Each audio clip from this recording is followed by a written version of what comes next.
Hello, summoners, and welcome to another episode of Phaeology, the study of Fire Emblem heroes. My name is Joel, and I'm here to remind you once again that 2-year-olds never lie. Puffy's busted!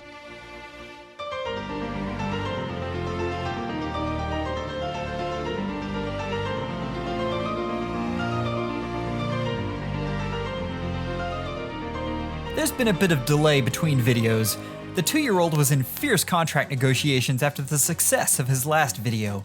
We have settled on an additional gummy bear per recording session. I love gummy bears! But I'm not sure how long that will hold. But let's talk about Pathfinder. So, I didn't think much of the skill when it showed up in the story maps, but I've spent a lot of time playing with it. I'm really enjoying the creative play it encourages. The short explanation, the unit with Pathfinder is a free movement space for allies as long as it isn't over prohibited terrain. But let's talk about mythics for a second. Now, when we talk about the viability of mythics, the biggest consideration is their support capabilities. They need to either make your units stronger or more agile. It's why Peony is such an amazing mythic. She does both very, very well. Now, Pathfinder doesn't do anything for your unit's strength, but it is amazing at increasing agility. The distinction here is the agility of your other support units. When we look at your carry, Pathfinder versus Smite is kind of a toss-up, but having a dancer get extra movement to follow your carry into battle is huge. So in summary, this skill is going to be most valuable for player phase strategies and pot retrieval. So I put together a team to test some strategies that I've been looking at, and the first thing we need to address is the elephant in the room. Yes, that is a +10 Linja that I'm about to use. In order to handicap myself, I haven't blessed her, but she still gets more attack than the free one. In most cases, that just doesn't matter. That includes countering far-safe strategies. I've run this team versus a ton of defenses and even gone up against a +10 Vector.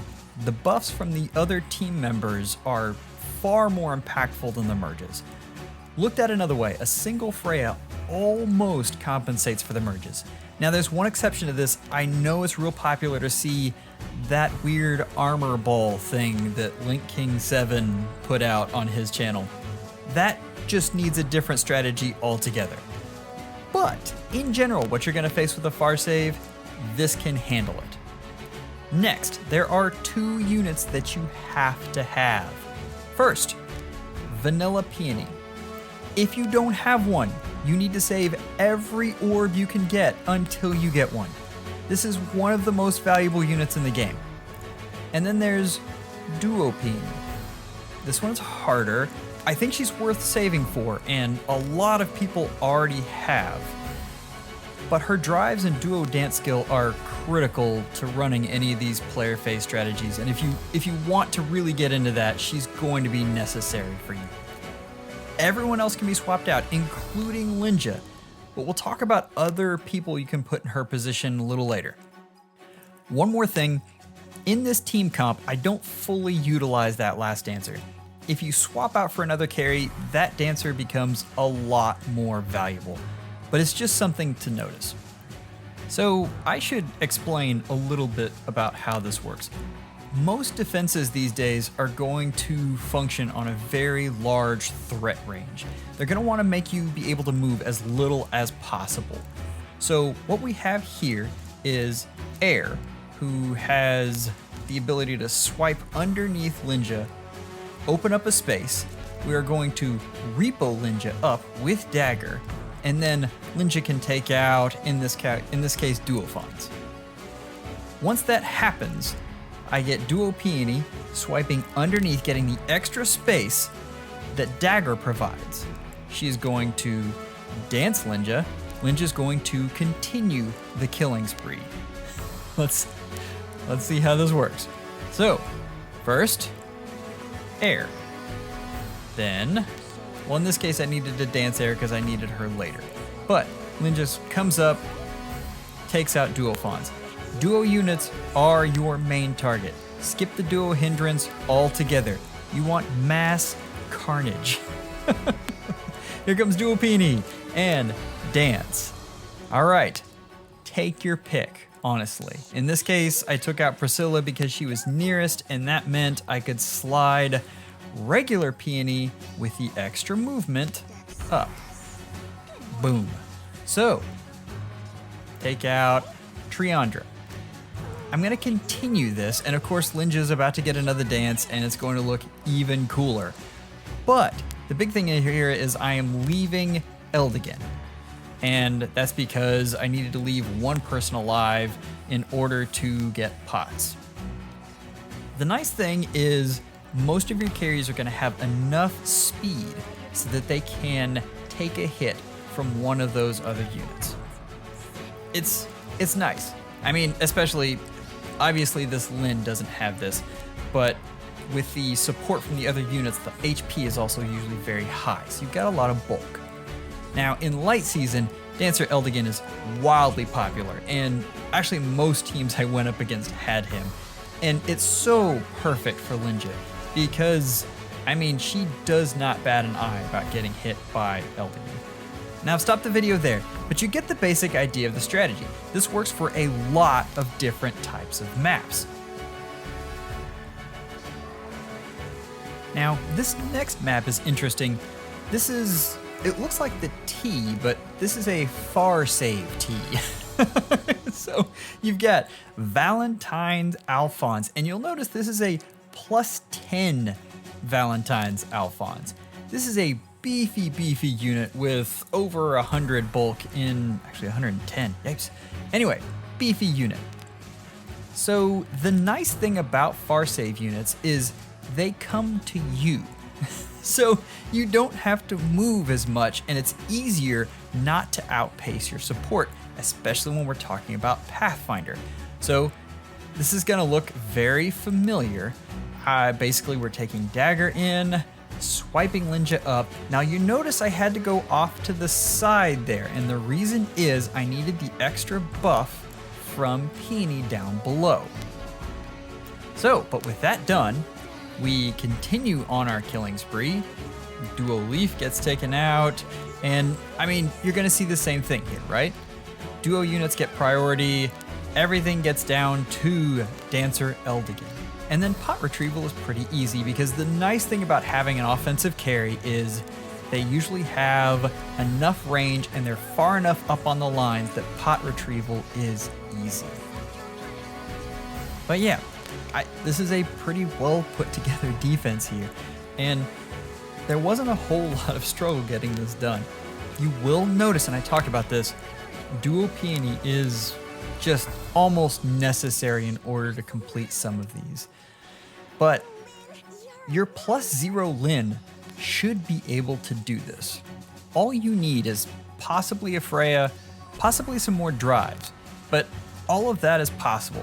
And keep in mind, I did all of this without the use of that last dancer. Like this is a fairly open scheme. We can finish this out. You can see Linja makes short work of most of these folks. It's once you get that first front line done, Linja makes things look very easy. It's quite nice. But I wanted to talk about one other type of defense, and that's a cav line. I've got one up here, and yeah, just don't do it. I tried a couple different ones, and particularly I'm talking about the traditional cav line. If you've got only 3 calves you're going against, then this is definitely a viable strategy. If you've got the line of all 4, it's doable with some. But like I said, I tested this against some whale teams with the +10 vectors, and I could do just fine. Cav lines were harder. They just, really you need to invest in a far save unit. I mean, that's it. That makes cav lines so much easier. Grab a Henriette when she comes back. It'll be nice. I know that won't be for a long time, but when she does, maybe she'll be power crept by then. We'll see. So, the next thing we want to talk about is the different carries. Now, let's be clear. This isn't a 1-for-1 plug and play. All the carries that I'm showing here take specialized supports that you'll have to play with if you want to fully utilize Pathfinder. There's one thing I can guarantee. More units that fit these roles are coming.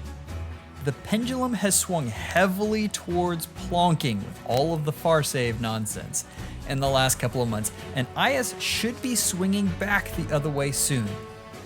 In the meantime, Kranya is actually my favorite of this bunch. I know that's heresy and people really don't like Kranya right now, but I use her a lot. With the addition of Fatal Smoke and a well-placed Bolt Tower, there isn't a lot she can't do. The only hard thing is foddering off that dual leaf, which I got just to fodder to Kranya, and I can't do it. Eventually I'll be able to, but I haven't been able to yet. Air Force has been waning a lot in recent days, and it will be waning even more with the addition of the 7th unit, but there are a lot of proponents of it, and if you go watch over at Eldervi, he has an absolutely fantastic video on using Air Force with Pathfinder, and yeah, check it out. I know the least about Layla, but her hit and run strategies are so much fun to watch, and this only increases the range of both her and her support. So yeah, knock yourself out, have fun. I think Pathfinder is good for all of those. Your hit and run strategies, your Vantage strategies, and your Gale Force strategies, which Linja basically is. So there's one more thing I want to talk about, and that's the future. And this is just a guess, but a lot of people are assuming that Note is going to be one of the Dark Mythics that are coming. Maybe the next one, maybe, we'll see. But that means Pathfinder on defense. And I wanted to explore just what exactly that looked like. Now, if you want to see some just crazy stuff, Sea Dolphin posts on r/Order of Heroes, and they have some really, really fun videos that you can watch of different things that they've done. This is much more basic. I've just taken a stock cap line and thrown Dagr in there. I mean, she's even doing the basic function of that mythic up at the key, just come down and rally. But once she does, she increases the range of almost every unit on the board. It's really phenomenal, and it does something special here because I have dreamed for many, many a moon of my Yoon taking out Vector. This has been something I've tried very, very hard. You can see right here. I mean, Lancebreaker. This Yoon has one job. And yes, this is a +7 Yoon. And yes, that's a +0 Vector who has probably the worst IVs ever. But don't take this from me. You can see, right off the bat, we do standard things. Put Vector up front, expect everyone else to fall in line, and plonk. So, in turn, what happens next? Standard rally. Good stuff, right? And suddenly, Nana has a huge amount of range. Comes around and tries to pick off Lancina. Can't quite do it, but And then Yoon, our hero of the story, comes in. Boom. She almost takes out Vector. But she does most of the work. Most of the work, folks. And then Dagr comes in and, I'm not sure if Note would be able to do that. Probably. That Vector didn't have a whole lot left and was actually under the HP threshold for most of their effects. But this is just a quick example of the different things you can see and why Far Save is going to be so much more valuable on offense. All of these forced turn 1 strats are going to have more range if this happens. That's crazy, right? All right, so let's summarize. Pros: increased movement for support units. That's excellent. More paths to pot retrieval. I hate pot retrieval. I'm all for that. greater flexibility for player phase strategies. I like as many possible ways to solve problems as I can, so that's a good thing. Cons, Dagr. She's okay, really. She's not terrible. She soaks Bright Shrine, and she has Pathfinder. That's about it. I have completely gutted mine. I'm even running Wings of Mercy, so yeah. Anyway, long term, save your skills, more valuable. Extreme nukes like Linja. Again, stocks go up. And keep in mind, Linja's not the last. We are going to see more. But let us remember our important words from Zane, the founder and CEO of the Busted Units Club. Every skill looks busted until you summon the unit it's on. Anyway, if you liked the episode, leave a comment or subscribe. We have lots of stuff coming. If you'd like to reach out to the show, you can do so through our subreddit at r/Phaeology. You can email the show directly at phaeology@gmail.com. If you'd like to chat, you can join the research and development server or direct message us on Discord. Our tags are in the show notes. Remember, you can send your voice messages through Anchor at anchor.fm/phaeology/message. If you'd like to support the show, you can do so through anchor.fm/phaeology for as little as $1 a month. Hope you guys have a wonderful day and schedule an appointment with your phaeologist real soon. And thank you so much to the folks in the Discord. Particularly this time, Maury and Howdy offered up their defenses for me to, just completely pillage. Thank you guys so much. Take care, guys. Pathfinder is busted! Pathfinder is busted! Good job, kiddo.